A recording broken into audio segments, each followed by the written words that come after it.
Deixa eu ligar aqui. Bom, boa tarde a todas e a todos. Prazer poder tê-los aqui conosco. Primeiro, queria agradecer, muito obrigado, Luiz, por estar aqui com a gente. O professor Luiz Carlos, ele, antes de apresentar o mini currículo, se me permite, eu queria render uma homenagem, porque ele é da mesma turma de doutorado que eu, lá na PUC. Eu, né, acabei destoando, acabei sendo meio... Como eu já sou meio doido, acabei defendendo logo mais cedo, mas somos da mesma turma de doutorado, então me sinto muito feliz de poder tê-lo aqui com a gente. Luiz, muito obrigado por aceitar o convite, por abrir sua agenda para poder ter essa conversa com a gente.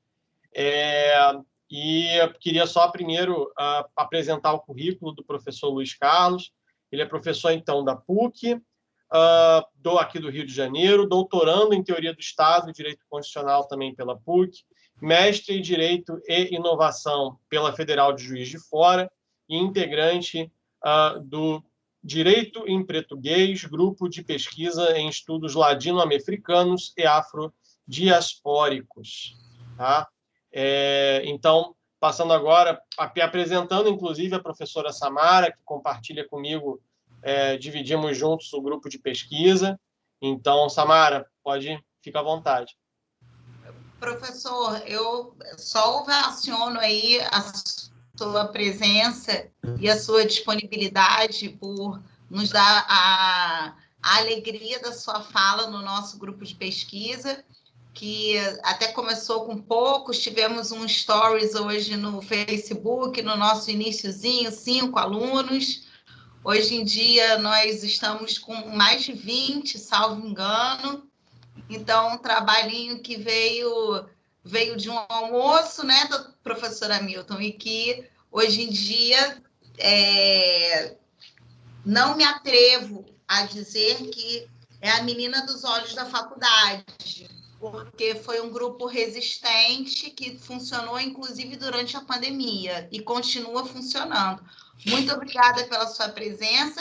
Eu vou dispensar o meu currículo, apesar do doutor não me conhecer, porque o meu currículo é inferiormente menor, mas estamos aí na batalha. Muito obrigada pela sua presença, tá? E passo a palavra ao senhor.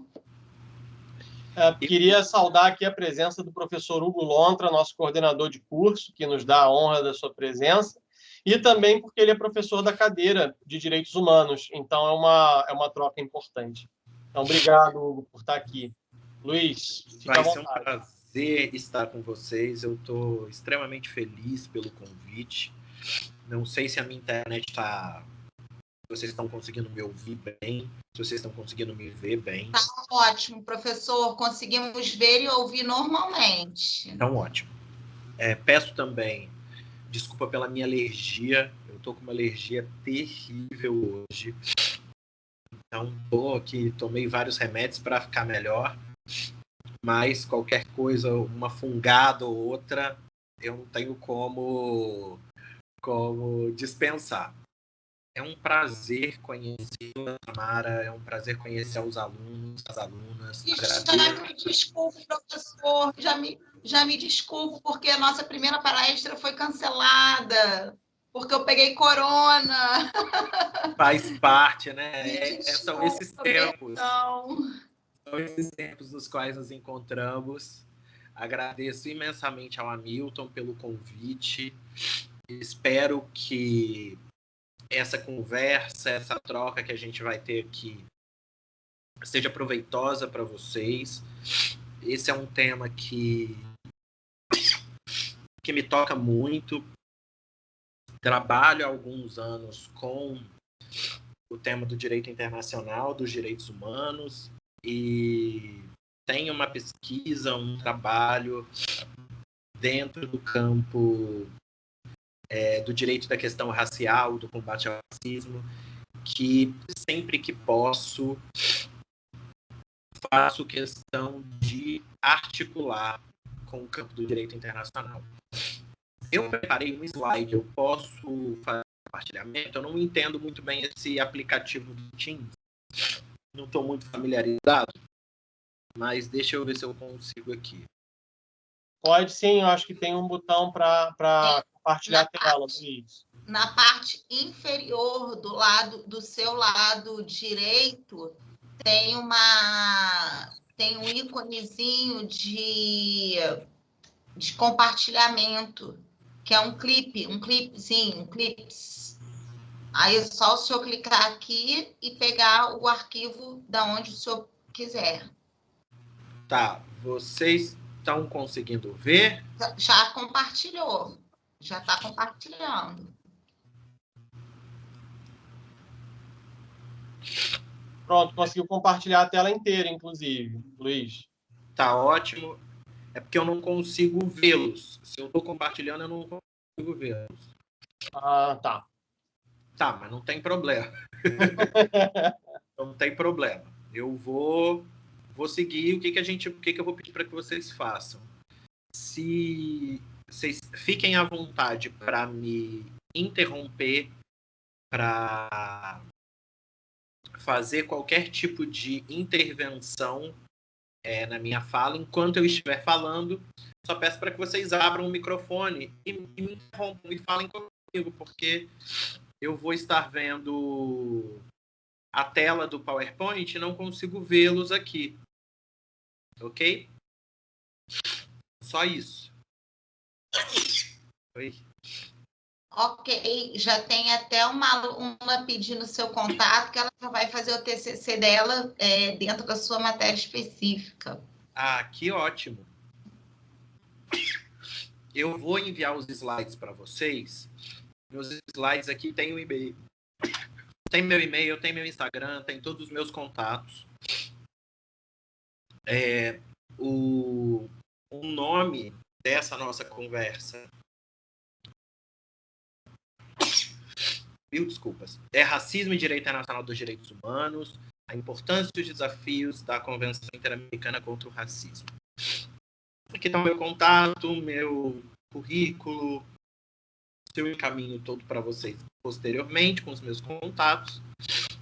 E aí vamos começar discutindo um pouco os pressupostos do nosso debate. Eu parto de 3 pontos para a gente começar a discutir sobre o regime internacional de proteção dos direitos humanos e, especificamente, de proteção aos direitos humanos e combate ao racismo. E esses pontos, o primeiro é que o direito internacional e o sistema internacional de proteção dos direitos humanos são racistas, como base. E são racistas porque se constituem a partir de um movimento jurídico-político que é, por excelência, colonial. A gente tem como base da construção do sistema moderno de estados, do sistema internacional moderno, a Paz de Westfália em 1648. Não sei se vocês, se os alunos, já tiveram aula de direito internacional, já passaram por essa matéria. Se tiverem passado, mais tranquilo, porque a gente já conversou, vocês já em algum momento conversaram sobre esse tema. Se não, vamos lá. Eu tento dar uma explicada mais geral para a gente arredondar o nosso debate. 1648 é considerado o marco fundador, o mito fundador do sistema moderno de Estados. Na cidade de Westfália, as grandes potências europeias ocidentais se encontram através dos seus representantes legais, diplomáticos, para estabelecer alguns princípios gerais de convivência entre as nações europeias. Isso que convencionou-se chamar de início do direito internacional ou início do sistema internacional moderno de Estado. Só que, ao identificar as potências europeias como Estados, há aí uma dinâmica que é necessariamente residual com o restante do mundo, que é a negação daquilo que não é Estado como Estado.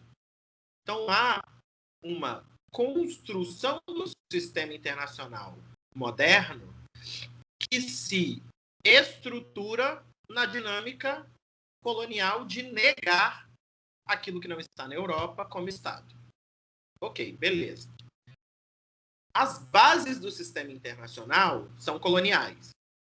E essa ideia da colonialidade coloca necessariamente que, para nós, que aqueles estados, não aqueles agrupamentos populacionais, aquelas organizações políticas que não são consideradas estados, não são tidos como civilizados.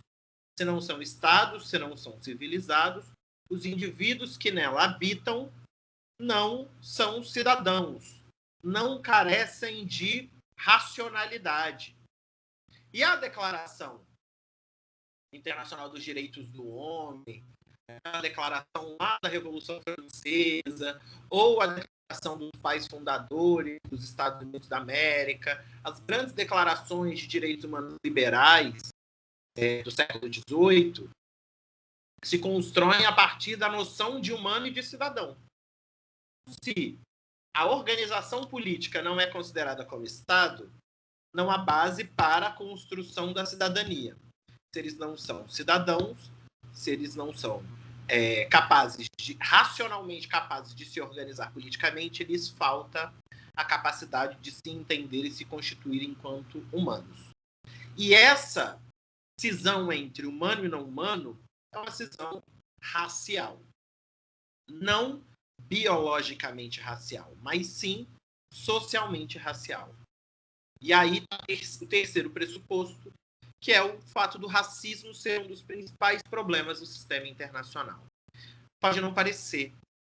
A gente normalmente vai olhar o racismo como um problema quando a gente está olhando violência policial, quando a gente está olhando o sistema carcerário, quando a gente está olhando uma série de temas que não tem a ver com o direito internacional. Mas quando a gente se debruça sobre o sistema internacional, é capaz da gente... Nós somos capazes de entender e de perceber que a linha de corte dos principais conflitos internacionais no mundo é uma linha de corte racial e religiosa. Ou religiosa e racial. Porque o corte religioso se estrutura e constitui sua base no corte racial. Então, a sociedade internacional, o sistema internacional, parte de um lugar de cisão racial, de separação racial e de hierarquização racial. A gente tem os estados do norte global, os estados desenvolvidos, que têm a base da sua sociedade a partir da matriz moderna colonial, e a gente tem os estados do sul global, ou os estados desenvolvidos, ou subdesenvolvidos. Hamilton, está sem câmera. Você está sem voz, está sem microfone. Luiz, acho que eu vou te dar uma dica, pode facilitar. Se me manda o seu PowerPoint, que eu acho que eu consigo colocar aqui na tela para todo mundo, e acho que isso vai te facilitar a apresentação, que aí eu consigo bater aqui. E aí, então, eu vou abrir aqui o meu WhatsApp, você me manda o arquivo, que aí eu já jogo aqui, que aí te facilita. Sua câmera você não precisa... Isso. Beleza. Já recebo. Vou parar de compartilhar aqui e vou te enviar aqui agora. Isso. Enquanto você está me enviando, deixa eu só falar um pouquinho para os alunos, porque eu acho que é interessante a história que o Luiz está contando para a gente, porque eu acho que a gente tem que retomar aqui alguns pontos. E, Luiz, me permite ser um pouco básico, porque a gente está falando aqui com alunos de primeiro, segundo, então, início de faculdade. Eu quero lembrá-los, por exemplo, do que representou, e o Luiz foi muito importante na sua fala, em relação às grandes declarações de direitos humanos que a humanidade conheceu, né, os mais famosos aqui, citando, por exemplo, o movimento da Revolução Francesa. O que pouca gente se lembra é que a Revolução Francesa ela foi, por exemplo, posterior, não, Luiz, você pode me corrigir se eu estiver errado, mas ela foi posterior a uma outra revolução que é extremamente importante e muito menos lembrada, que é a Revolução do Haiti. E mais do que isso, a Revolução Francesa não chegou, por exemplo, no Haiti. Então, era muito claro nos debates da Assembleia, dos deputados constituintes, dos jacobinos, de toda a França, na verdade, que aqueles direitos não se aplicavam para as colônias. Não é? Então, isso fica só um exemplo. O outro exemplo que fica muito forte é a divisão dos estados, a divisão artificial, feita já no século XIX, segunda metade, da África. Não é? Acho que essa, então, você que, Luiz, vai poder nos dizer melhor, eu acho que o exemplo maior de racismo no direito internacional fica extremamente evidente ali, para quem não tem ali, talvez, uma formação histórica e tal, mas fica muito na cara, não é? Então, quando o Luiz está falando para a gente, está nos propondo revisitar um pouco essa formação histórica do direito internacional como um direito que é forjado a partir de bases excludentes de populações inteiras, é para chamar a atenção nesse ponto, é para chamar a atenção nessa forma de dividir o mundo, que é uma forma, na sua essência, racista. É isso, Luiz? Exatamente, Hamilton.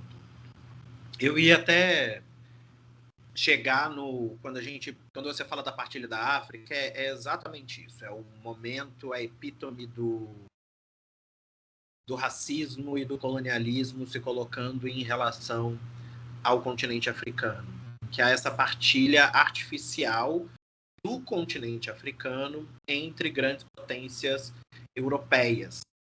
O que aconteceu no final do século XIX, princípio do século XX.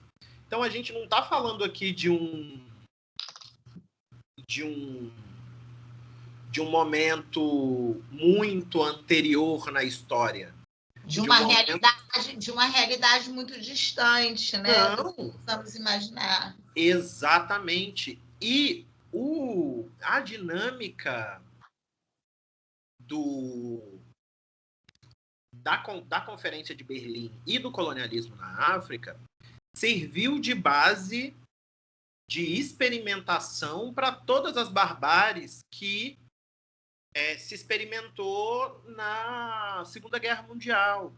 Então, a dinâmica eugênica de destruição, de extermínio de determinadas populações, de estabelecimento de campos de concentração, foi testada na África e no Oriente Médio durante muito tempo antes de ser posta em prática pela Alemanha nazista durante a Segunda Guerra Mundial. Então, os campos de concentração na Turquia,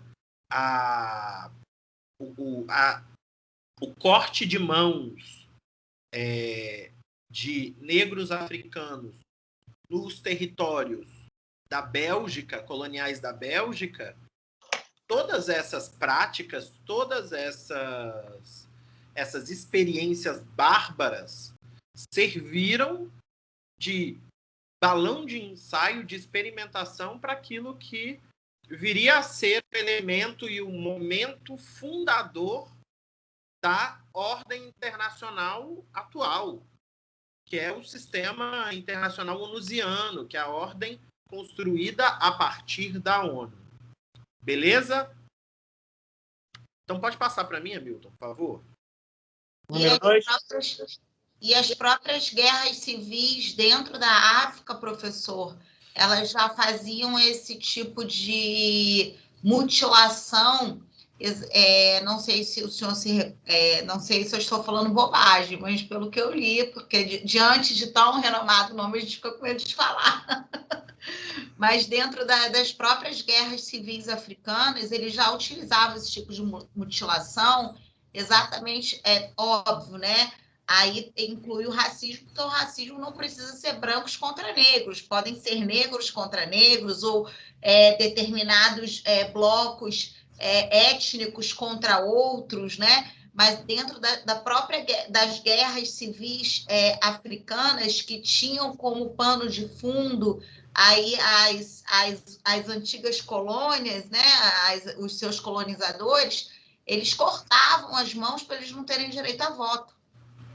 Uhum. As pessoas não poderem votar, né? Mutilavam as pessoas exatamente por esse motivo, e continuar com a maioria que, enfim, que exportava o seu material de grande valor para as grandes, vamos dizer, para a Europa, né? Enfim, para os países que antigamente eram colonizadores, ficaram exploradores, e até hoje temos isso aí em voga. Sim, o que a gente precisa...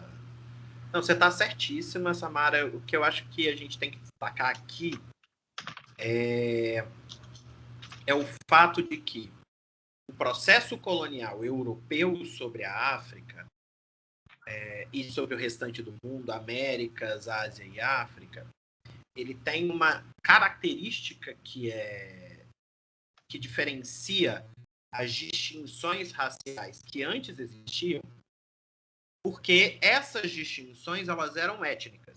E aí a gente está falando de uma questão muito específica. Há uma diferença pontual e fundamental entre o que a gente entende por etnia e o que a gente entende por raça. Uma diferença étnica é uma diferença entre, por exemplo,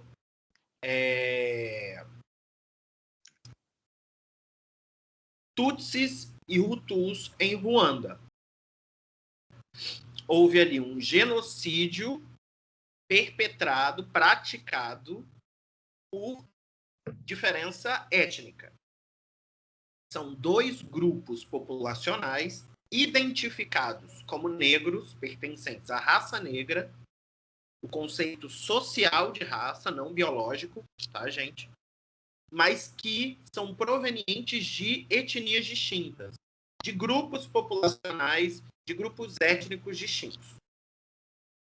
A etnia, ela vai remeter um pouco mais a essa ideia da biologia, de que há uma diferença de origem entre diferentes grupos. A noção de raça é uma noção artificialmente construída pela pretensão universalizante da colonização europeia. Então, a Europa precisava de um marcador que justificasse a superioridade do branco europeu sobre o restante do mundo. Esse marcador surge como um marcador racial. E esse marcador racial, ele não aparece do nada, de forma alguma. A Europa foi colonizada em grande parte pelos mouros africanos. Então, desde o século VIII, eu acredito, século VIII ou século XI, enfim, não vou me lembrar agora exatamente quando que começou o período do domínio mouro sobre a Península Ibérica, mas foram muitos séculos de domínio mouro na Europa. Então, a Europa, até o século XV, até o final do século XIV, até o final do século XV, ela era a periferia do mundo. Ela não era o centro do mundo como é até hoje. Ela era colonizada, ela era ocupada pelos povos negros, mouros de África. Então, quando há o processo da reconquista e da expulsão dos mouros, há aí uma tensão muito grande entre essa figura não branca. Uma relação conflituosa com o não branco que serve de marco informativo para a hierarquização que a Europa constitui no processo colonial. Mas não vou me alongar muito nisso, senão a gente não chega nesse lugar que é o lugar de avaliar e de analisar um pouco a convenção. Acho importante, para a gente conseguir chegar à convenção, que a gente converse um pouco sobre o marco normativo e institucional de combate ao racismo, tanto no paradigma onusiano da Organização das Nações Unidas, quanto na Organização dos Estados Americanos, a OEA, que é a organização que aprovou a Convenção Interamericana. Então, vamos começar um pouco a discutir um pouco esse marco normativo e institucional. Esse marco ele vai começar para a gente, aí para muitos autores, os quais eu me insiro, que são com as normas de proibição à escravidão, as normas internacionais de proibição à escravidão e de condenação à discriminação racial. Passa para mim, por favor, amigo. E aí a gente tem uma série de documentos internacionais que vão tratar da questão da discriminação racial. A gente tem a Convenção sobre a Escravidão de 1926, que estabelece para o direito internacional que a escravidão é uma grave violação de direitos humanos. É óbvio que antes de 1923 a gente já teve uma série de tratados, uma série de documentos internacionais que proibiam a escravidão, que condenavam a escravidão. Mas a Convenção de 1926 e a Convenção Suplementar de 1956 estabelecem as bases para estabelecer que a escravidão é uma grave violação de direitos humanos e, portanto, faz parte do núcleo do direito internacional e da sociedade internacional. Em 1963, a gente tem a Declaração para a Eliminação de Todas as Formas de Discriminação das Nações Unidas, que é o ponto de inflexão para a aprovação da Convenção Internacional para a Eliminação de Todas as Formas de Discriminação, que a gente chama de CERD, em inglês, que é de 1965. A CERD ela é o marco onusiano de combate ao racismo, na verdade, de combate à discriminação racial. E ela vai servir de base para aquilo que vem depois, que é a Declaração sobre Raça e Preconceito Racial da Unesco, que em 1978 avança muito em relação à Convenção de 1965. A gente vai ter em 1992 a Declaração sobre os Direitos das Pessoas Pertencentes a Minorias Nacionais, Étnicas, Religiosas ou Linguísticas. Em 2001, a gente vai ter a Declaração de Durban, que é a declaração proveniente da terceira Conferência Internacional de Combate ao Racismo. E, em 2013, a gente tem a Convenção Interamericana contra o Racismo, a Discriminação Racial e Formas Correlatas de Intolerância. É importante destacar que somente 3 documentos desses todos, e eu não coloquei todos os documentos aqui, tem vários outros, utilizam a palavra racismo. Tem o racismo, tem o conceito de raça e racismo no seu texto. E que são essas que estão em asterisco, que é a Declaração da Unesco sobre Raça e Preconceito Racial, a Declaração de Durban e a Convenção Interamericana. Somente a Convenção Interamericana possui um status vinculante no direito internacional. Então, a gente pode perceber que, por exemplo, a ICERD, a Convenção Internacional de Combate ao Racismo, de 65, ela é o marco fundacional do regime de combate ao racismo, sem falar a palavra racismo. O que é muito contraditório. E a Convenção Interamericana, ela avança um pouco tarde, 2013, tudo bem, mas ela avança ao ser um documento que é capaz de obrigar os estados e que é capaz de demandar uma mudança normativa e legislativa interna nos estados, que traz a palavra racismo. Passa para mim, por favor. Na ONU, a gente tem algumas instâncias, algumas estruturas institucionais que servem para promover e prevenir contra a discriminação ou o racismo. A primeira delas é o Comitê para a Eliminação da Discriminação Racial, que monitora a Convenção de 65. Atualmente, a gente tem um brasileiro lá, que é o Silvio José de Albuquerque Silva, que vai ficar lá até 2022. Então, este comitê ele recebe reclamações de indivíduos, de estados e realiza algumas investigações. A gente tem uma relatoria especial para a eliminação de formas contemporâneas de discriminação racial, que surgiu, que foi criada na ONU em 1993 e que tem atualmente a Tendai Yashumi como representante especial, como relatora especial. A Tendai Yashumi, inclusive, deve fazer uma visita ao Brasil neste ano de 2021. Se não vier por causa da pandemia, essa viagem estava agendada para o ano passado. Ela não veio por conta da pandemia. Então, não sabemos.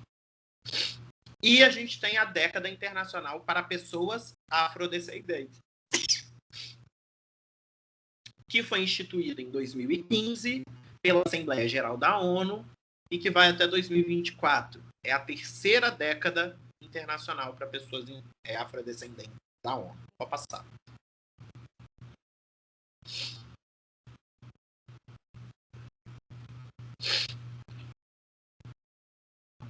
E a gente tem as instâncias onusianas pós-Durban.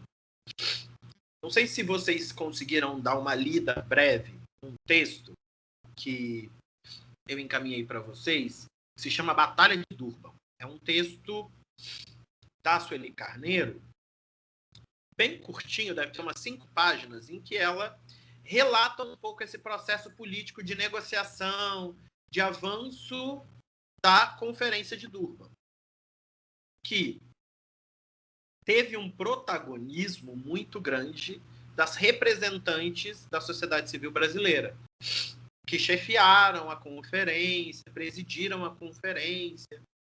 A Conferência de Durban, que foi a terceira conferência internacional contra o racismo, de combate ao racismo, ela cria um novo marco para o direito internacional, porque ela obriga um pouco os estados a reconhecer o racismo como produto do colonialismo, como produto das relações coloniais.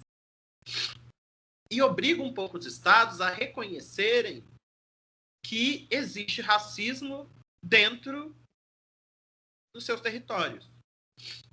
E isso gera uma série de instâncias na ONU para a implementação do programa da Conferência de Durban. E aí a gente tem um grupo de trabalho de especialistas sobre pessoas afrodescendentes, a gente tem um grupo de trabalho intergovernamental para efetiva implementação da Declaração de Durban, e a gente tem um comitê ad hoc na ONU para elaboração de estándares internacionais complementares à Convenção Internacional, a I7. Pode passar. E aí a gente vem para a OEA, que é o lugar que nos interessa um pouco mais neste momento. A primeira instância institucional que a gente tem na OEA, na Organização dos Estados Americanos, é a Relatoria sobre os Direitos das Pessoas Afrodescendentes e contra a Discriminação Racial. Como é que funciona o esquema das relatorias na Organização dos Estados Americanos? As relatorias, elas estão subordinadas à Comissão Interamericana de Direitos Humanos.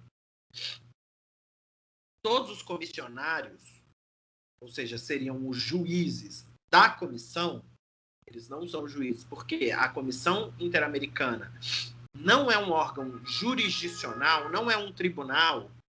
O Tribunal de Direitos Humanos da OEA é a Corte Interamericana, e na Corte Interamericana nós podemos dizer que são juízes. Na comissão, nós temos comissionários. Então, as relatorias, elas são divididas entre os comissionários. Cada comissionário fica com uma ou duas relatorias. Um exemplo, Flávia Piovesan, que é hoje a representante brasileira, é quem a gente tem de brasileiro, que está na Comissão Interamericana.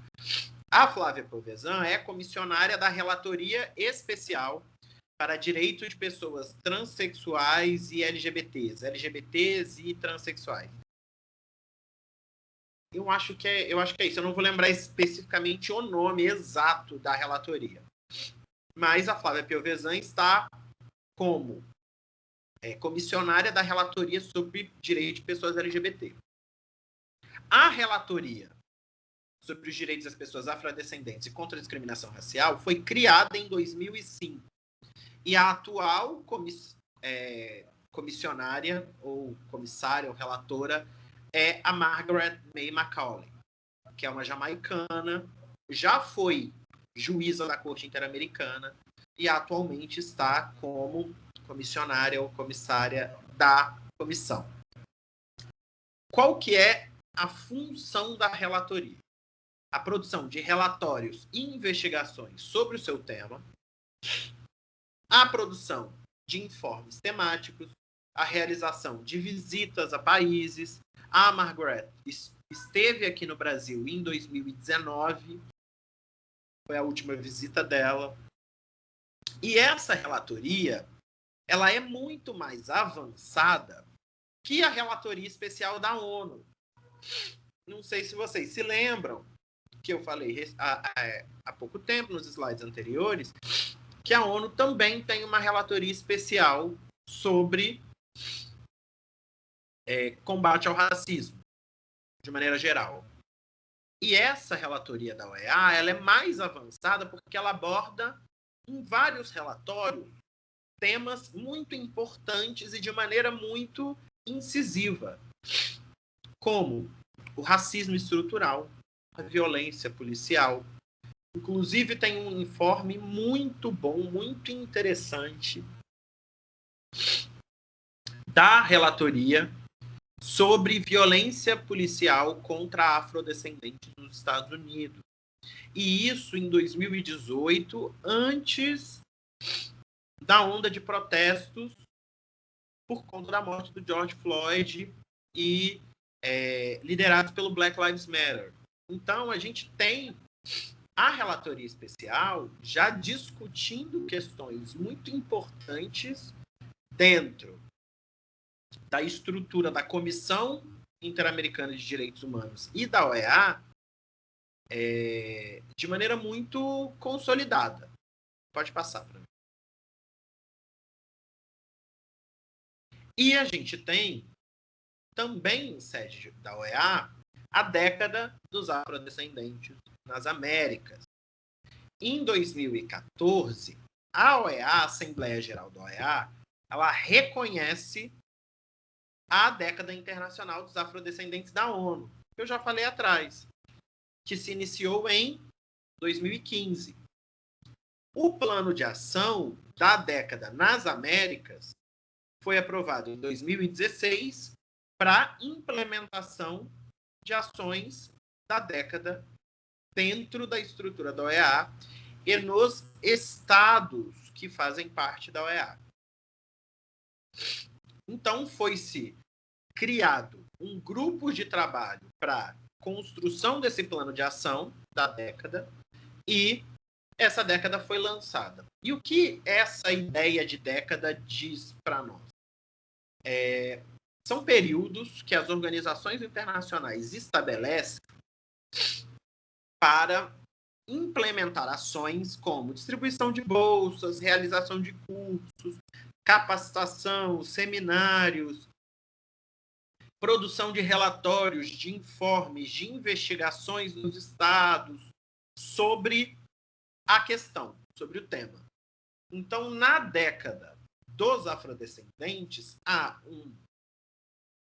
um esforço institucional da OEA em avançar a pauta, em investigar a pauta do racismo e da discriminação contra afrodescendentes no continente americano.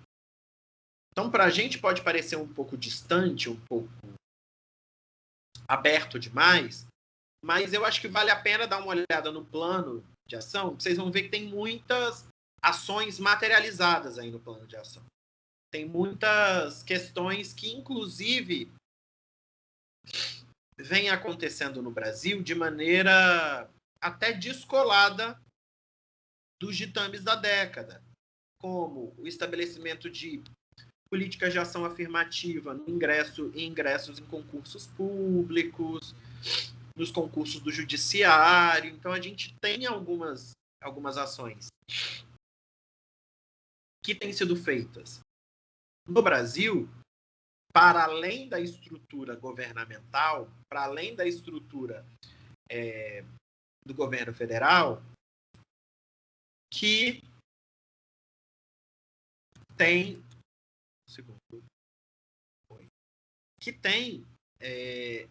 que estão de acordo com o plano de ação da década.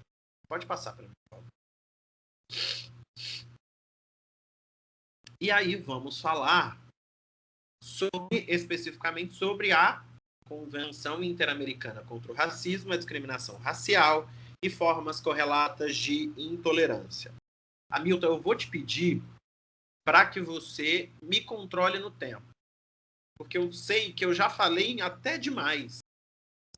O tempo é seu, Luiz, fica à vontade. Os alunos só vão ter aula provavelmente a partir de umas 6h30, alguns vão ter aula tipo 7, então ainda tem bastante tempo, fica à vontade. Tá, eu vou tentar não me alongar, porque eu acho que vocês já perceberam que eu tendo a falar muito, assim, eu gosto muito de falar, e aí eu tendo a falar muito, sempre preparo apresentações que são completamente enlouquecidas e delirantes. Ou seja, eu preparo apresentações imensas para falar em 30 minutos e acho que eu vou conseguir. E aí eu nunca consigo. E aí eu fico me perguntando por quê, mas na realidade a culpa é toda minha. Mas enfim, vamos falar da convenção. Ela foi aprovada em junho de 2013. Atualmente ela conta com 12 assinaturas e 6 ratificações. E aí vamos voltar um pouco para a gente falar um pouco do que seria uma convenção internacional, o que seria o processo de assinatura e o processo de ratificação. Uma convenção internacional é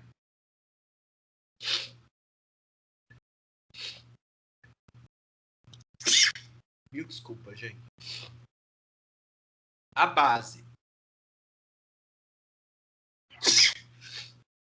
normativa por excelência do direito internacional. Os tratados internacionais, eles compõem o corpo normativo que estrutura as relações entre os Estados. Esses tratados, eles podem ser bilaterais, eles podem ser multilaterais, e eles são negociados, discutidos pelos Estados.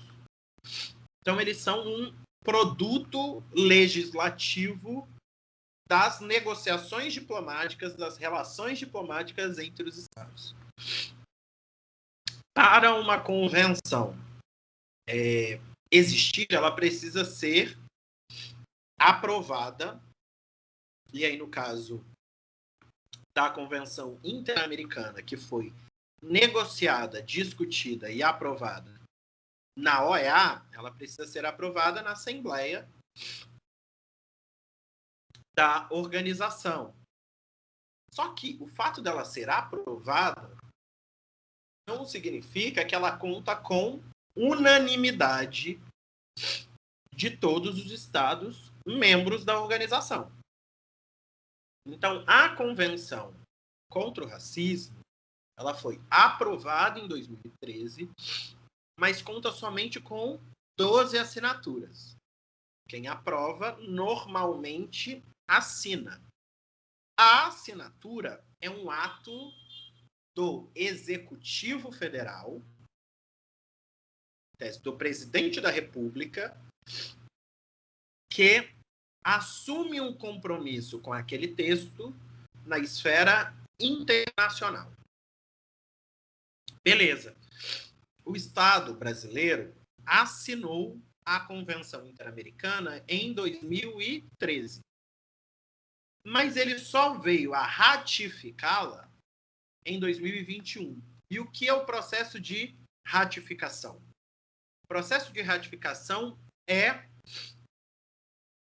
a confirmação desse compromisso internacional e a sua recepção no ordenamento jurídico pátrio.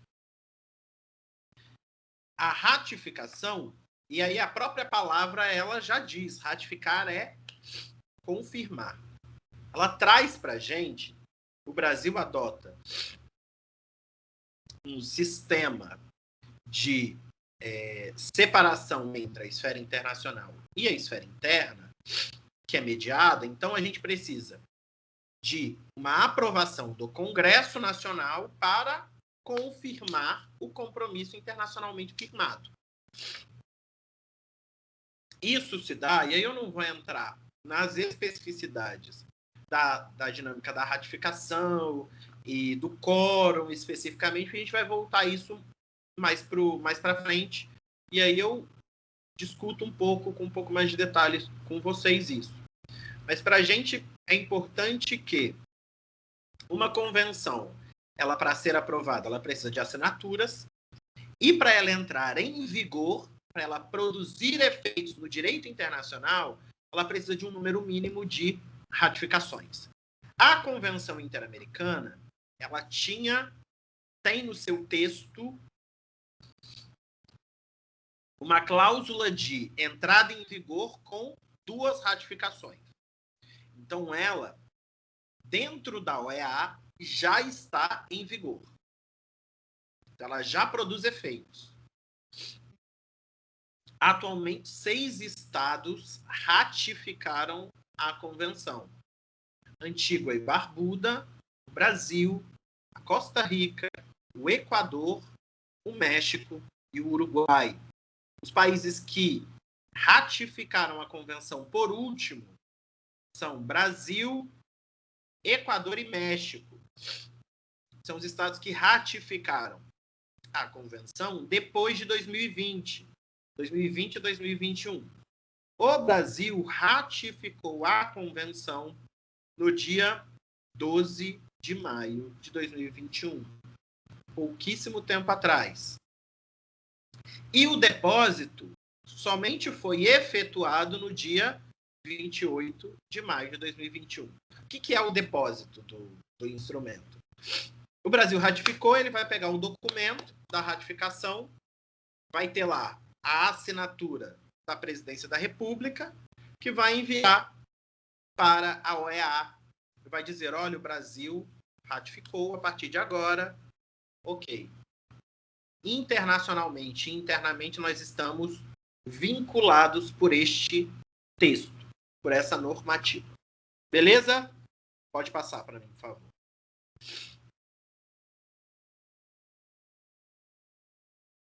E aí, para a gente falar um pouco, entender um pouco a Convenção Interamericana, a gente precisa entender o processo de negociação.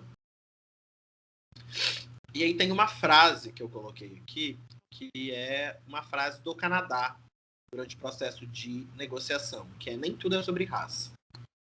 Como é que se inicia o processo para a discussão dessa convenção?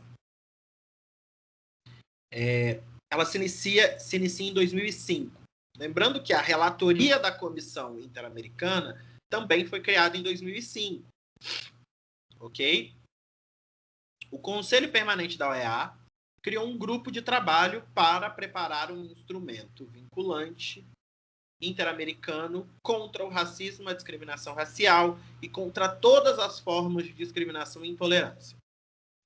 Esse grupo de trabalho trabalhou de 2005 a 2008 e produziu uma primeira versão de um rascunho de convenção. Só que essa convenção, essa primeira versão, ela contava com 28 formas distintas de discriminação. Não era uma convenção sobre o racismo, de combate ao racismo. Era uma convenção contra todo tipo de discriminação. Então, tinha nessa convenção todos os tipos de discriminação que você pode imaginar. E essa questão, ela gerou uma divisão no debate. Alguns estados entendiam que uma convenção com maior abrangência seria melhor, e os outros estados entendiam que era necessária uma convenção específica sobre racismo e outra convenção que tratasse sobre outras formas de discriminação e intolerância. Os estados que achavam que a gente tinha que ter uma convenção com maior abrangência eram os Estados Unidos, Canadá, México, na realidade, os estados alinhados ao bloco estadunidense na OEA. Os estados que entendiam que era necessária uma convenção específica sobre o racismo eram estados que, em tese, têm um poder, representam uma força menor dentro do bloco, como Bolívia, como Venezuela, como Antigua e Barbuda, Uruguai, que entendiam que era fundamental que tivéssemos uma convenção sobre o racismo e uma convenção que tratasse da discriminação de maneira geral. Posteriormente, em 2011, a gente teve até a divisão desse texto em duas convenções, que foram aprovadas na mesma sessão da Assembleia Geral da OEA em 2013. Pode passar. E aí eu trouxe aqui um trecho de um artigo da Luana Xavier Pinto Coelho, em que ela vai discutir um pouco esse processo de negociação da Convenção Interamericana. E ela diz da seguinte forma: a partir desse debate, que é a causa primordial que foi a causa primordial do impasse dos quase 10 anos de negociação sobre o texto da Convenção, percebe-se que as formas de evasão do racismo deram-se nos seguintes argumentos centrais. Então, para Luana, houve aí, durante esse processo de negociação, uma dinâmica de negação do racismo. Processo que negava a existência do racismo e que negava centralidade para o combate ao racismo. E esses argumentos eram 4. Primeiro, as múltiplas discriminações. A nova convenção deveria ser capaz de acompanhar essa evolução da sociedade. Então, nem tudo é sobre raça, a gente tem discriminações de todos os tipos. Segundo argumento, as novas vítimas, pois nem tudo é sobre raça. Então, se a gente tem novas discriminações, a gente tem novas vítimas dessas discriminações. E a gente não pode deixar essas vítimas desassistidas. Terceiro, na persistência de pessoas racistas, nós precisamos educá-las. O argumento da necessidade de uma educação, de que as principais medidas de combate ao racismo deveriam ser medidas educacionais.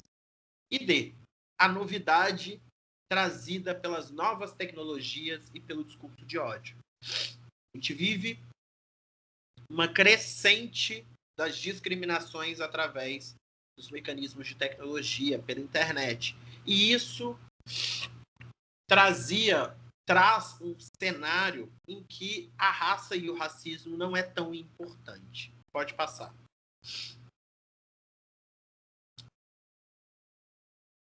Destacando que, para Luana Xavier, esses argumentos se constituem como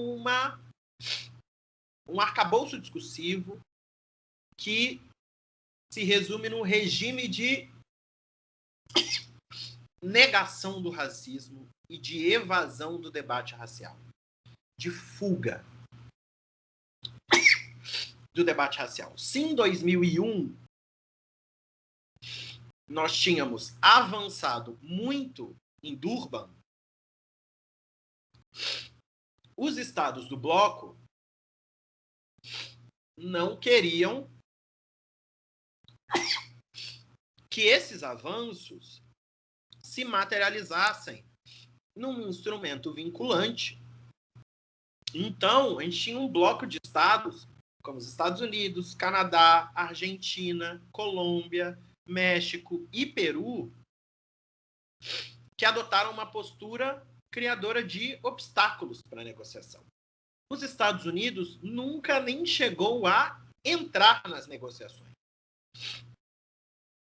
É a clássica tática estadunidense nos fóruns internacionais, nas organizações internacionais, é que eles chegam na sala de reunião, pedem para fazer a primeira fala, falam que nada daquilo deveria acontecer e se retiram. Ou seja, não constroem absolutamente nada, não colaboram com absolutamente nada e se retiram das negociações.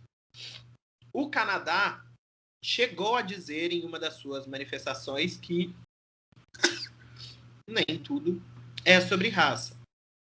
E vai se retirar das negociações, do processo de negociação do tratado, em 2011. O que a gente pode perceber nessa dinâmica? Que é o perigo do racismo sem raça. Quando a gente está falando que é trazer num instrumento normativo todas as formas de discriminação que existem, a gente desnatura um pouco esse debate. A gente perde densidade. E essa ideia do racismo sem raça, ele é típico dos debates europeus.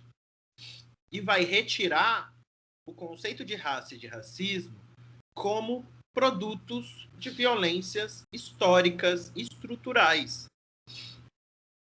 Qual que é a grande diferença? Porque parece que eu dizendo isso, que eu falando isso, eu estou negando a existência de, por exemplo, de discriminação, de processos de discriminação contra pessoas gordas e obesas, a dinâmica da gordofobia. De forma alguma. Nós precisamos ter instrumentos normativos internacionais que sejam capazes de regulamentar, proibir, responsabilizar as práticas gordofóbicas. Só que a gente precisa de um instrumento que seja capaz de materializar essas ações. Ter um instrumento que fale sobre tudo é a mesma coisa que ter um instrumento que não fala sobre nada. O Brasil, durante esse processo de negociação, e aí lembrando que é um processo que se iniciou em 2008, a negociação em cima do texto, então a gente ainda estava falando de governos Lula e Dilma, teve um posicionamento que ignorou os avanços de Durban. Ele basicamente, o Brasil se manifestou várias vezes ignorando os avanços de Durban. Remeteu à ICERD de 1965, disse que essa convenção deveria ter o mesmo espírito, o mesmo modelo da Convenção Internacional da ONU, e que eu não sei se vocês se lembram, que eu disse que é a Convenção de Combate ao Racismo, que não fala sobre racismo. Então, esse era o posicionamento do Brasil. Era um posicionamento extremamente recuado, que participou, que esteve presente nas negociações, que não deslegitimou o espaço, mas que não contribuiu para uma normativa internacional avançada. Pode passar. E beleza. E aí a gente chega no texto da Convenção Interamericana. A Convenção, ela avança em relação à ICERD, a Convenção de 65, ao incluir de maneira muito clara o conceito racismo em seu texto. Inclusive, o artigo 1 da Convenção, eu não sei se vocês chegaram a abrir a Convenção e a lê-la. Acho que vale a pena. O primeiro artigo dela é o artigo de definições. Nela, a gente vai falar de uma série de definições, ele vai trazer uma série de definições: discriminação racial, discriminação positiva, discriminação negativa. E aí ele vai falar no 1.4 o que é racismo. Só que ela avança ao conceituar o que é racismo. Mas há aí uma desnaturação desse conceito. Há uma perda de densidade do conteúdo e do conceito de racismo. Em 2009, o texto negociado trazia menção expressa ao racismo estrutural, às violências coloniais, à necessidade de reparação. Já o texto aprovado em 2003 está desse jeito.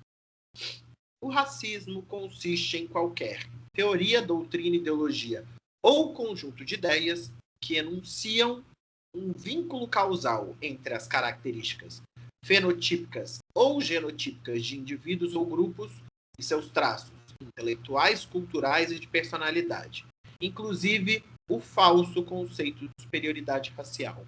Olhando de maneira geral, esse conceito, ele é inclusive um bom conceito. Ele vai dizer para nós que racismo é qualquer base teórica que se baseie na hierarquização racial. Essa proposta, inclusive, ela foi realizada pelo Brasil. Essa proposta de texto foi dada pelo Brasil. Mas quando a gente olha com um pouco mais de detalhe, um pouco mais de cuidado para essa definição, a gente vai ver que o racismo aí, ele está muito no campo intelectual, ele está muito no campo ideológico. Não há, na definição de racismo, a organização de grupos. Não há, na definição de racismo, a discriminação no local de trabalho por questões relativas à raça. Não há, na definição de racismo, a estrutura racialmente desigual que constitui as sociedades no continente americano. Então, um texto que poderia ser muito mais avançado, que poderia obrigar os estados a avançar décadas, centenas de anos em relação ao combate ao racismo e à identificação do racismo, não chega tão longe. Vai um pouco curto, não avança tanto. Pode passar para mim.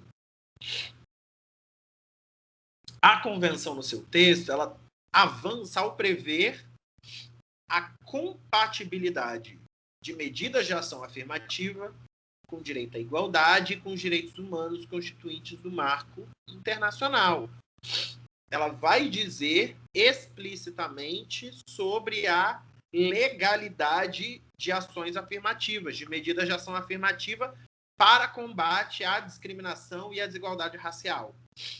E aí a gente precisa lembrar que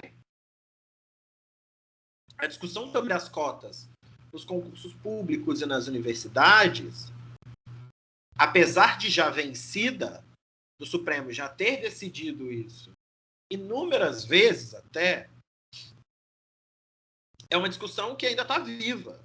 Então, essa convenção, ela demarca de maneira muito importante para nós a legalidade, a legitimidade, a convencionalidade das medidas de ação afirmativa. ao estabelecimento de obrigações específicas aos estados no que diz respeito a uma série de campos. E aí são muitos, eu não ia me deter falando de todas aqui, mas que eu acho que é importante trazer para a gente. Tratamento no judiciário, a Convenção traz, prevê, ou seja, ela reconhece a necessidade dos estados se comprometerem com o acesso à justiça e o combate à discriminação pelos juízes e pelos membros do judiciário nas suas sentenças, nas decisões. Combate ao racismo nos âmbitos público e privado, ou seja, o Estado tem uma obrigação de combater o racismo, inclusive dentro das entidades privadas. Nenhuma novidade até agora para o ordenamento jurídico brasileiro. Vai ter um combate ao discurso de ódio e ao racismo na internet, que é essa dinâmica das novas tecnologias, e etc. No entanto, a gramática textual da Convenção dispõe que os estados se comprometem e não que os estados são obrigados. Isso parece uma besteira. Vocês podem achar que é uma besteira. Mas isso enfraquece muito a densidade normativa do texto. Quando a gente chega com casos como este na comissão de racismo, de discriminação racial, na comissão interamericana e na corte interamericana, os argumentos muitas vezes vão girar em torno dessas palavras. E aí vai estar se analisando a densidade normativa desse dispositivo. A convenção, ela prevê que os estados se comprometem a considerar como agravantes os atos que resultem em discriminação e racismo. E isso, para mim, é uma medida que é um pouco preocupante. Por quê? Porque é a convenção apontando como mecanismo, mais uma vez, a alternativa penal. A gente tem uma série de convenções que estão ali colocando como obrigatoriedade da criminalização do racismo. E sim, não vou aqui fazer um discurso extremamente inocente e abolicionista, no sentido de não deve haver criminalização do racismo. Mas a criminalização do racismo no Estado brasileiro, a nós não serviu para absolutamente nada. São pouquíssimos os casos de pessoas que foram condenadas por racismo. Há uma desnaturação sistemática do tipo penal para injúria racial. Então, estabelecer atos que resultam em discriminação e racismo como agravantes, majorantes, não acho que vá auxiliar em algo no combate ao racismo no Brasil, principalmente, que é o ordenamento que eu conheço um pouco mais. Somente vai engordar um pouco mais o nosso já largo léxico penal e o nosso conjunto já inchado de legislações penais.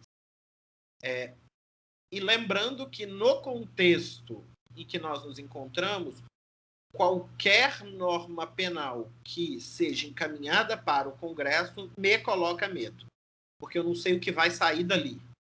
Eu posso saber o que vai entrar, mas eu nunca sei o que vai sair.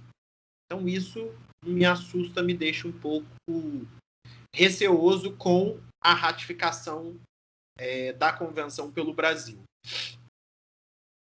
O texto trata sobre a escolha de uma organização nacional pelos estados, por cada um dos estados, para fiscalizar o cumprimento do Estado em relação às disposições da Convenção.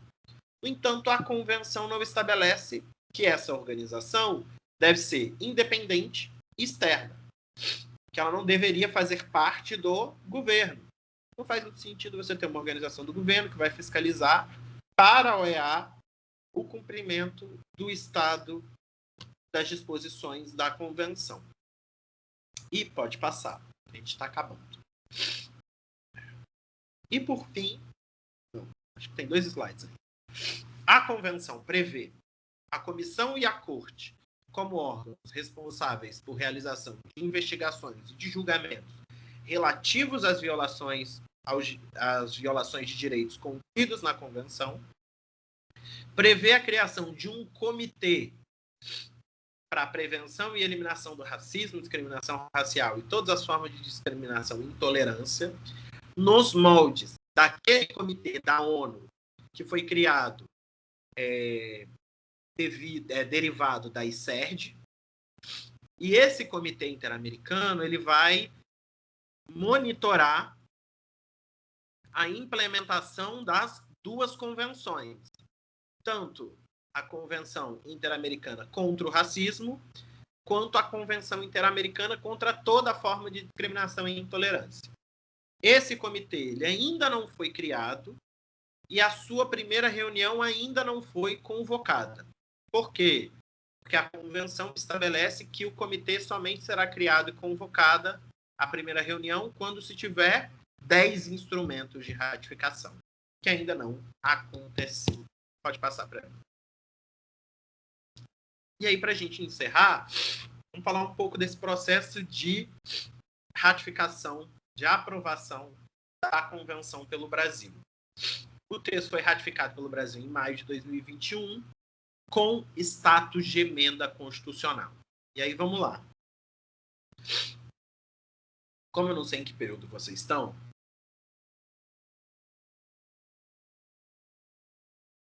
o artigo 5º, parágrafo 3º da Constituição Federal, inserido na Constituição pela emenda 45, pela emenda constitucional 45 de 2004, ele estabelece que os tratados internacionais de direitos humanos que forem aprovados em 2 turnos pelas 2 casas do Congresso Nacional, com quórum qualificado de 3/5, terão status de emendas constitucionais.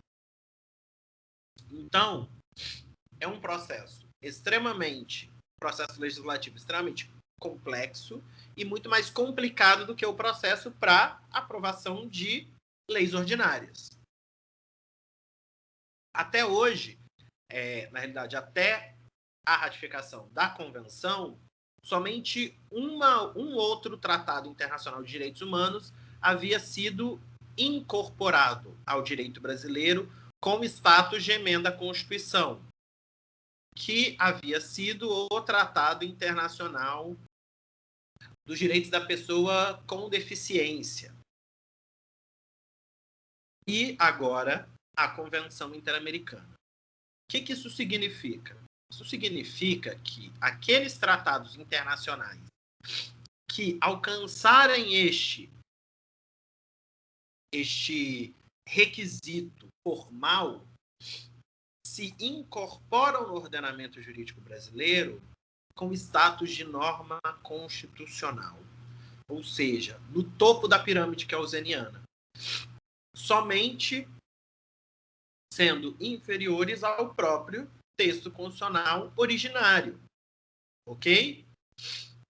Então, há aí um movimento muito importante que foi feito pelo Estado brasileiro para o nosso ordenamento jurídico, que é o de colocar essa convenção acima das legislações ordinárias, buscando compor, buscando articular, produzir uma interpretação conforme com a Constituição Federal, com o texto da Constituição Federal. Nosso texto constitucional, ele já é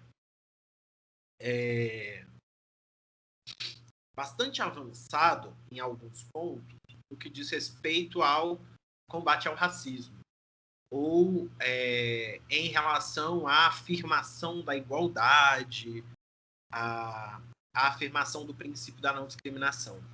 No entanto, esse texto constitucional não impediu que a gente tivesse que levar para o Supremo políticas de ação afirmativa. Não impediu que a gente tivesse que levar para o Supremo uma série de questões que já estão claramente demonstradas pelo texto constitucional. Então, essa convenção em 2021, ela estabelece uma base importante para avanços jurisprudenciais. Então, eu realmente espero que a gente tenha, pelo judiciário, uma incorporação real, verdadeira, orgânica do texto da convenção.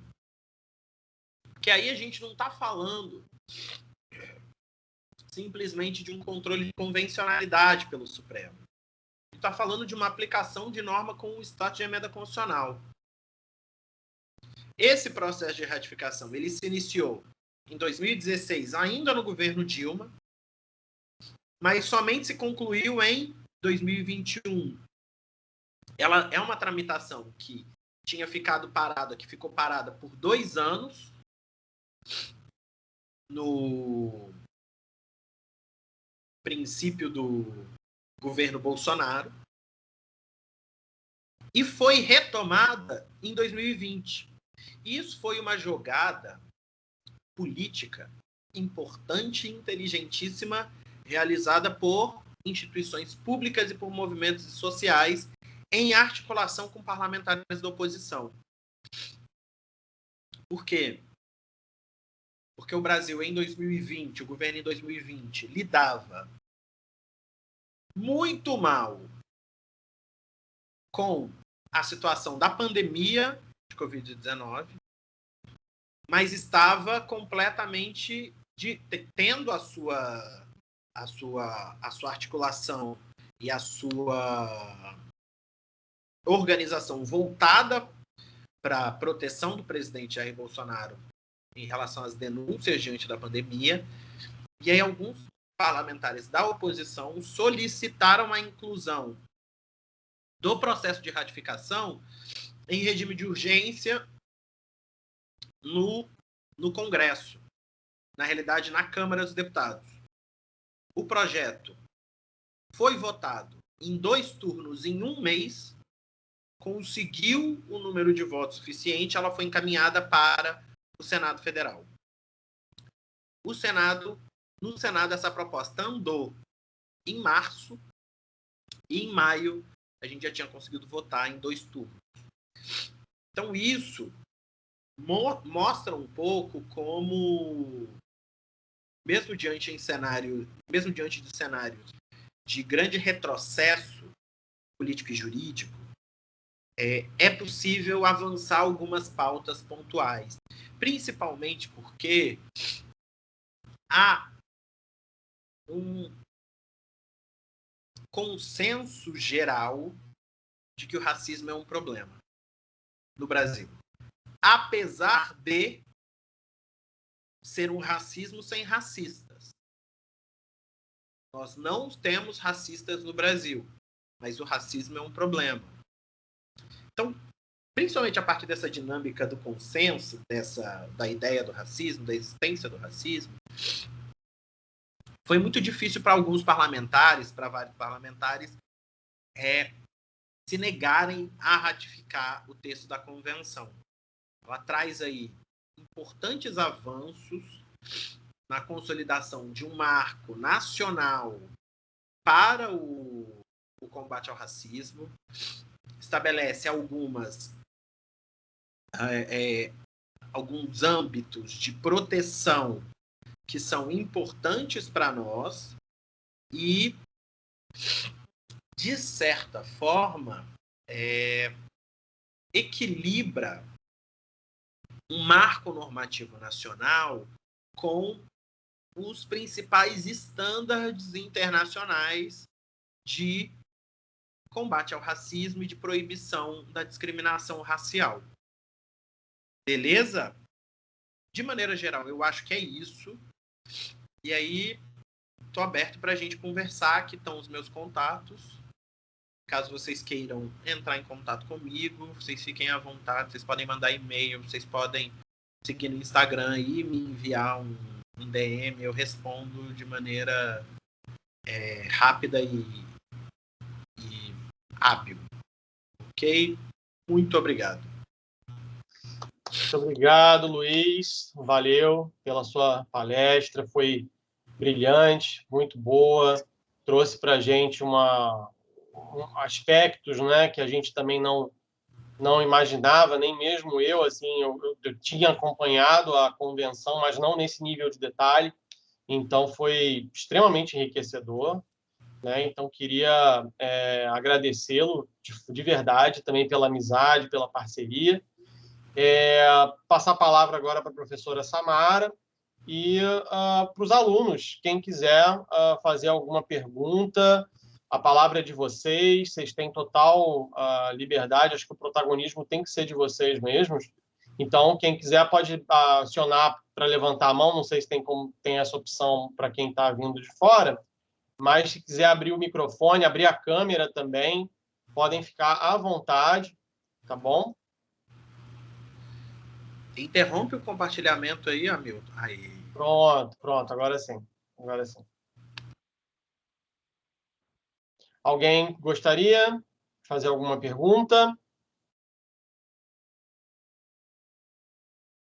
Eu acho que o professor já deixou bastante claro, já deixando aqui minha despedida, professor Luiz Carlos, porque achei muito dinâmica e didática a sua apresentação, inclusive trazendo temas para nós e para os alunos que eu, inclusive, tal qual o professor Hamilton, desconhecia.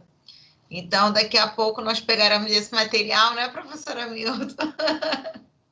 E vamos engoli-lo com voracidade para aprender aí. E parabéns pela didática e pelos conhecimentos passados. Muito obrigada mais uma vez pelo seu tempo, tá? Bom, então, pessoal, vou fazer o seguinte, eu tenho uma pergunta, então, para fazer, porque eu acho que dá para a gente fazer uma ponte, talvez, com algumas questões penais e considerando o período de formação dos alunos, eu acho interessante, até porque, Luiz, eu tendo a perceber a questão penal parecido com você, então queria te ouvir um pouquinho mais com relação à lei de combate ao racismo que a gente tem no Brasil, porque muitos alunos, talvez em função do nosso limite de tempo, acho que a cátedra não dá muito tempo para poder explorar algumas leis em especial, as leis penais especiais, né, a legislação extravagante, ela às vezes tem que ser lida de forma muito curta. Então, a gente tem a noção da importância da Lei KO, mas o que às vezes o aluno não tem muito tempo de explorar a contento é um pouco isso, né? Esse aprofundamento da questão criminal que faz com que a gente tenha uma certa reserva ao uso do direito penal para essas questões. Então, queria te ouvir um pouquinho mais nesse aspecto. Claro. Vamos lá, assim. Eu acho que é importante, é um marco importante que a gente teve no Brasil, que é a lei que tipifica racismo como crime. Imprescritível, inafiançável.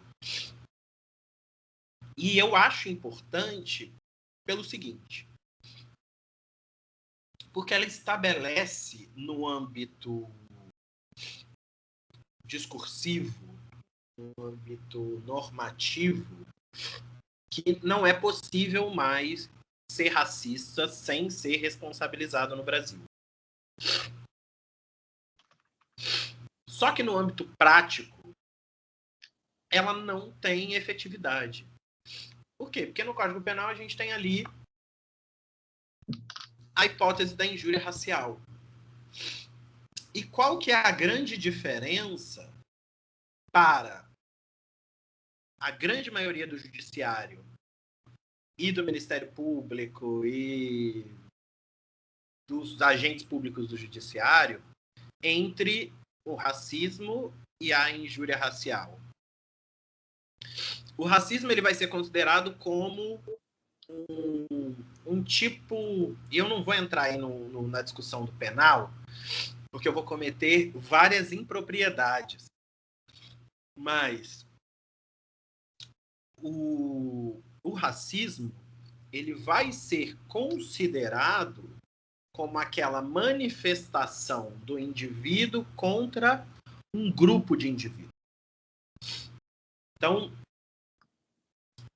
aqueles racismos individualizados, eles se desnaturam para injúria.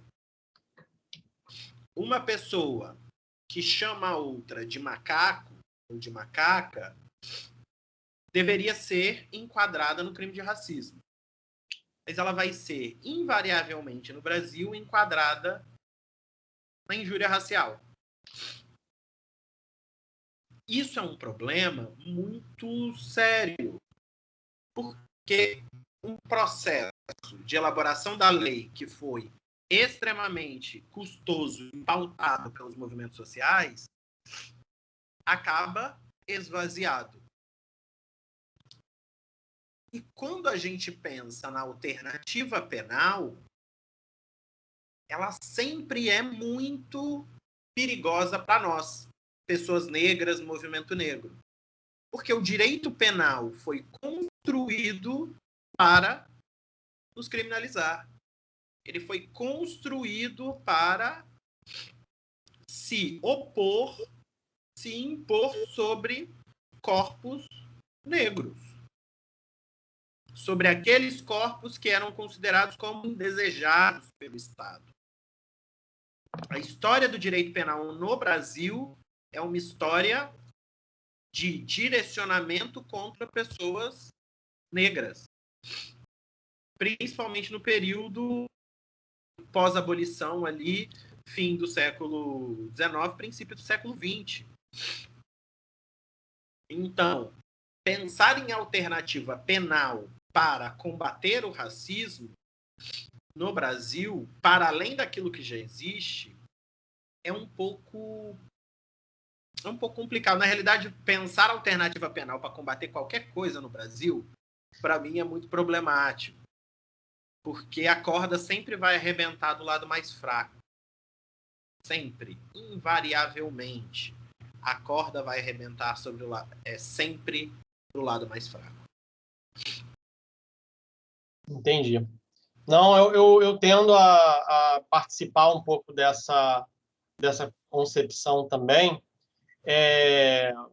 em que pese, e aí acho que a própria posição de cátedra, Luiz, faz com que a gente tenha que, às vezes, se ver impelido a reconhecer que no limite, principalmente, eu acho que os tempos agora que a gente está passando é uma coisa assim que a gente acaba tendo que valorizar algumas conquistas passadas, porque talvez o mundo estaria bem pior sem elas.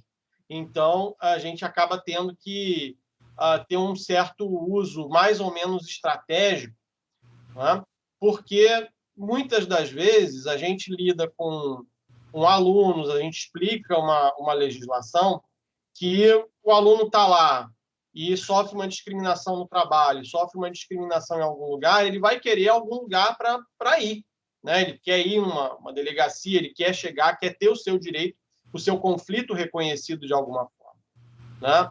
Então, eu acho que a gente pode diferenciar um pouco isso, porque uma coisa é esse direito legítimo de ser reconhecido, outra coisa é apostar nisso como uma forma de transformação social que realmente não, como o professor Luiz colocou, é ingênuo, para dizer o mínimo.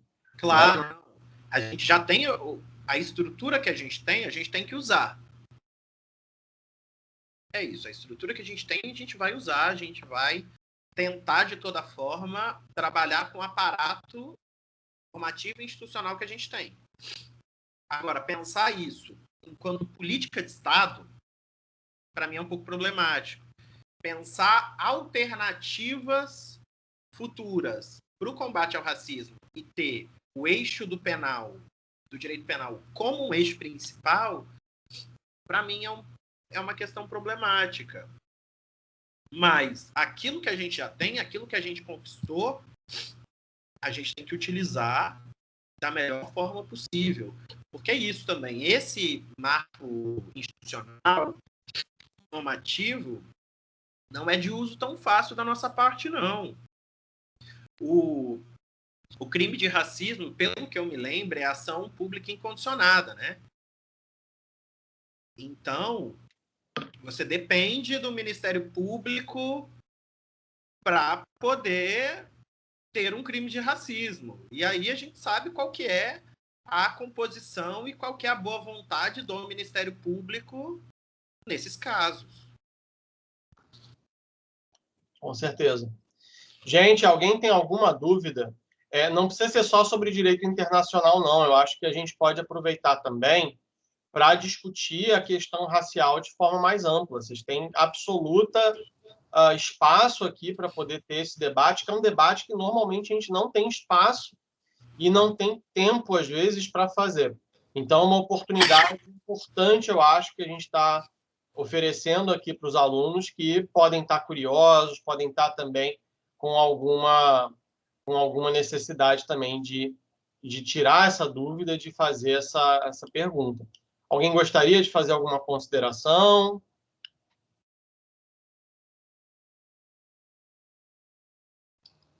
Não? Vou aproveitar que nenhum aluno fez, eu vou fazer. Então faz, Samara, faz sim. Professor, no caso das convenções internacionais, onde o Brasil é signatário, caso haja algum descumprimento aos quais o senhor mencionou, qual seria a efetiva punição ao país que não cumpre, né, o que ele se propõe a fazer nessas convenções? Então, o senhor falou de efetividade em algum momento, né? Claro. A gente tem dentro do cenário internacional a relação obrigatoriedade e efetividade, ela é um pouco complexa, um pouco complicada e que se articula muito na dinâmica política, com a dinâmica política. Quanto maior o poder político, econômico e bélico de um Estado, menor a efetividade das sentenças e das decisões internacionais. O descumprimento do Brasil da Convenção Interamericana pode acarretar na sua denúncia à Comissão Interamericana e, futuramente, à Corte Interamericana de Direitos Humanos. O Brasil vindo a ser condenado na Corte Interamericana, ele fica obrigado a uma série de reparações. O Brasil foi condenado no ano passado, no final do ano passado, na Corte Interamericana, no caso da Fábrica de Fogos de Santo Antônio. Esse é um caso extremamente interessante e importante para o cenário interamericano, porque foi uma das primeiras vezes, na realidade foi a primeira vez, que a Corte Interamericana se utiliza do argumento da vulnerabilidade racial para condenar o Brasil. A gente tem um caso na comissão que é muito conhecido e que trata da questão racial, que é o caso Simone André Diniz, mas este caso da Fábrica de Fogos da Corte Interamericana, a base que leva, um dos argumentos basilares que leva à condenação do Brasil é a situação de extrema vulnerabilidade socio-racial que as vítimas da explosão da Fábrica de Fogos sofriam, nas quais elas se encontravam. Ok, o Brasil foi condenado. Uma série de reparações, a necessidade de pagar uma série de indenizações às famílias, aos sobreviventes. E aí a gente olha para a prática, para o campo prático, material. Se o Brasil vai executar essas medidas. Se o Brasil não executa essas medidas, cabe aos estados da organização imporem ao Brasil uma série de medidas coercitivas, como suspensão de importações, fechamento de representações diplomáticas, As medidas são várias, são diversas. Desagravos públicos. E aí fica a questão. Há uma vontade, há uma capacidade política para que estes estados, para que esses parceiros econômicos, políticos do Brasil no continente se apliquem essas sanções ao Brasil para dar efetividade à sentença? Não sabemos. Tudo depende. É muito variável. A gente tem 2 casos que são interessantes e que mostram um pouco essa dinâmica. A gente tem o caso Maria da Penha, que é um caso da comissão, não chegou à corte, e que o Brasil foi muito avançado em dar cumprimento às recomendações da comissão. Então, o Brasil indenizou a Maria da Penha, o Brasil construiu a lei Maria da Penha, o Brasil implementou as delegacias de proteção à mulher, o Brasil implementou as casas-abrigo, o Brasil fez muitas coisas em decorrência dessa recomendação. Agora, a gente tem alguns outros casos, como o caso, por exemplo, Favela Nova Brasília, que é uma condenação do Brasil de 2018, decorrente das chacinas acontecidas na favela de Nova Brasília, que restam até hoje sem reparação, sem indenizações pagas, sem reabertura dos inquéritos contra os policiais, sem condenação dos policiais que cometeram a chacina. Então, há, no primeiro caso, uma recomendação que não tem uma natureza de sentença, e a gente tem uma sentença emitida pela corte que não teve implementação. E o Brasil não foi sancionado pelo bloco, pela organização e pelos estados até hoje. Então é uma questão e é uma dinâmica extremamente política.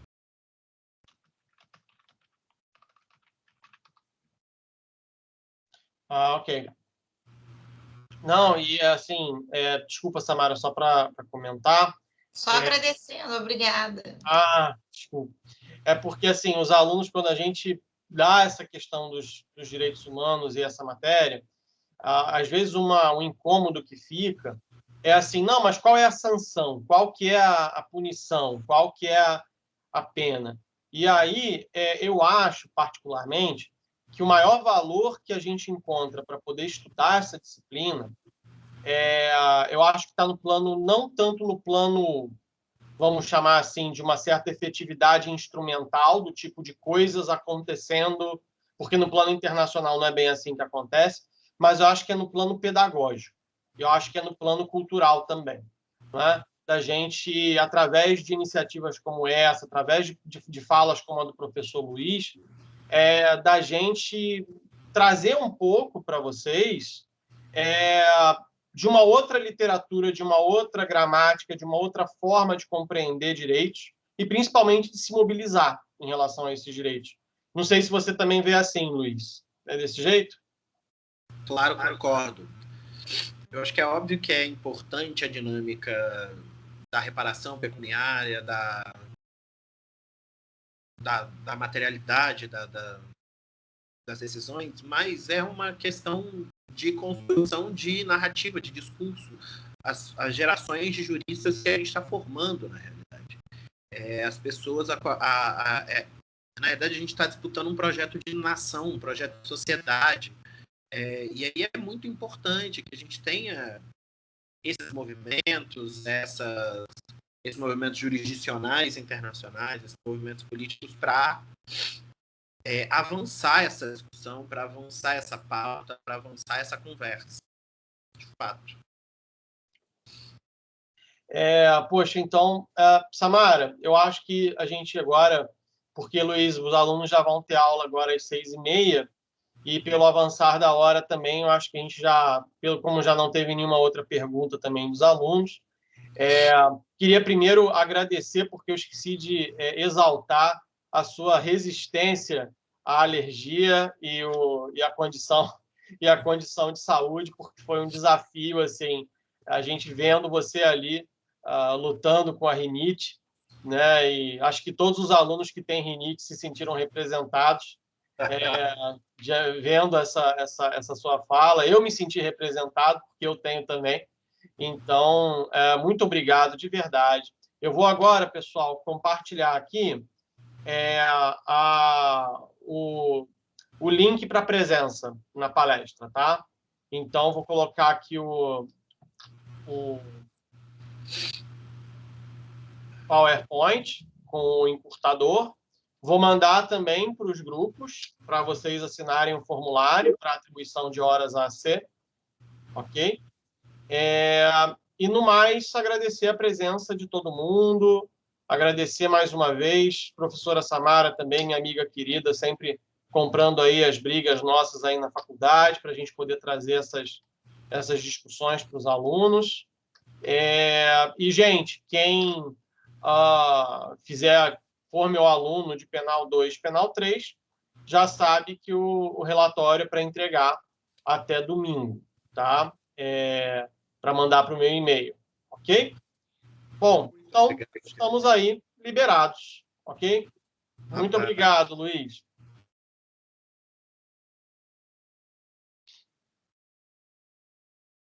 Valeu, gente. Fechar aqui a gravação.